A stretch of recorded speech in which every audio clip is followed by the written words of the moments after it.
My name is Michael David, and this is my first video presentation for this week. This is about a patient whose name is TK, a 12-year-old young male whose chief complaint is having white spots in his face and his arms. History of present illness. He's been accompanied by his mother during his visit. He's 12 years old, male, an African American ethnicity. His last child visit was last year around the same time, but on a different pediatric clinic. And according to the mother, who's a reliable historian, he has no new concerns about the child, and he hasn't had any medical history as of note. He lives with his mother and stepbrother, who's 13 years old. His mother is currently employed but separated from the father. He and his older brother are roomed separately and have no problem sleeping. TK says he will be in the seventh grade this coming school year and will try to do sports like his brother did. Recently, he has been wondering about this white blotches in his face and his upper arms, but could not remember when it started. He mentions that apart from sweaty palms, he feels healthy. He has no past medical history of note. He has no surgical history of note. He has no known allergies. He's not taking any medications, even multivitamins. Family history, his mother has no medical history to mention. Father is unknown because they've been separated since they were little. His brother, apart from being myopic, also has no past medical history or surgical history of note.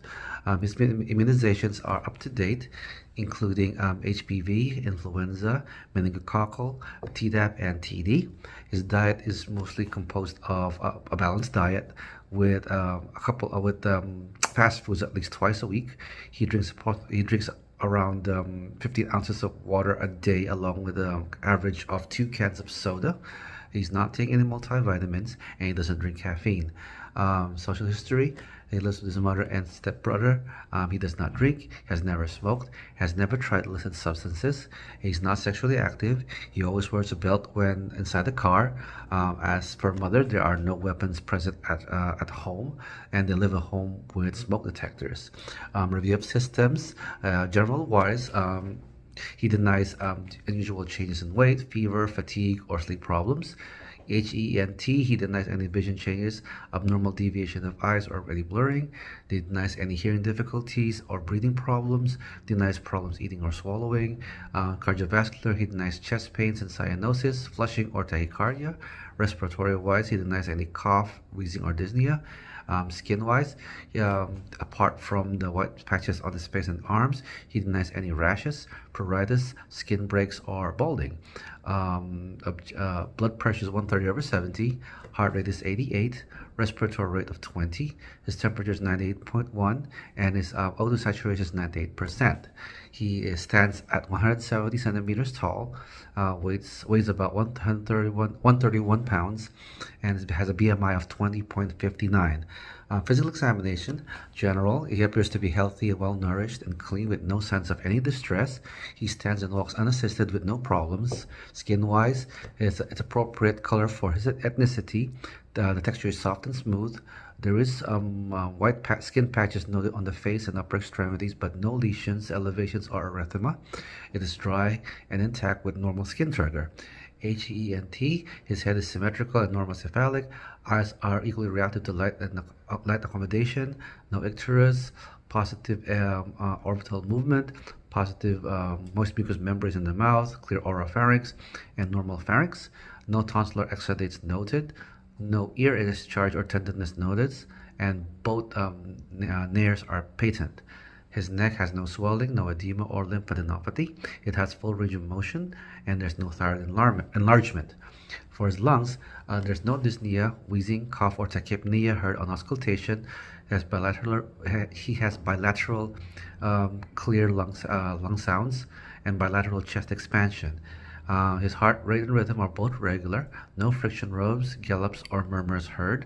His abdomen is flat, soft, and non-tender. Bowel sounds are present, and no mass upon palpation.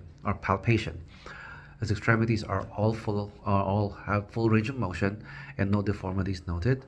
And neuro-wise, he has no weakness, paralysis, confusion, and his aptitude is appropriate for his age. My assessments are, the different diagnosis I have is psoriasis versicolor, which is also known as tinea versicolor, because the patient has been going outdoors more lately than often. So he's been exposed to the heat and humidity, which is the cause of the normal flora to flare up and start or cause the factor of tinea versicolor. My other assessment or diagnosis will be vitiligo, but the patient does not recall having any autoimmune disease in the family, which is actually vitiligo. And he states also that the patches just appeared recently, and usually vitiligo starts quite early in age. My third diagnosis will be tinea corporis or ringworm, but upon observation, the patches are more like white and discolored spots rather than the angular appearance or erythema or inflamed appearance of ringworm. So my final diagnosis will be pityriasis versicolor or tinea versicolor.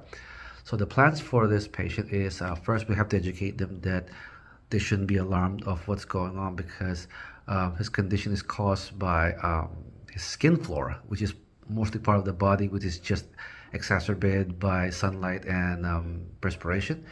I have to educate the patient that his condition is not contagious, so there's no isolation necessary.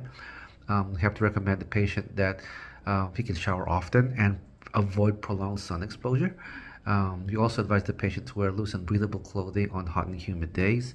We actually also advise the patient to keep hydrated if staying outdoors for long periods of time. We prescribe ketoconazole 2% cream on affected areas daily for 14 days, or he can also use selenium sulfide, which is Selsun Blue, which he can apply across his body for a period of time before rinsing it off. And there's also no follow-up necessary, because this condition resolves on its own without any problems. But he is told that he can contact the clinic if the condition does not improve within the next 3 months. That's all for now. So thank you very much, and I welcome all your reviews. Just let me know in detail. Thank you very much. Have a good day.